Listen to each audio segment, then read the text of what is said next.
Have you ever had a scanner, but it doesn't work over remote desktop? Scanning over RDP doesn't work properly? And even if you configure all the necessary settings, you still won't be able to find your scanner on the remote computer?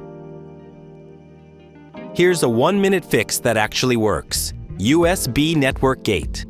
Just download and install it on both computers. This is a USB device redirection solution that supports any kind of peripheral, including scanners. You can make your scanner work inside RDP just like it's plugged in locally. During installation on the remote machine, select Connect Only mode.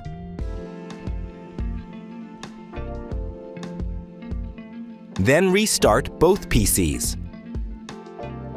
Once that's done, open it on your local computer and click Share next to your scanner. Then jump into your remote desktop session, open the app, and click Connect, and that's it.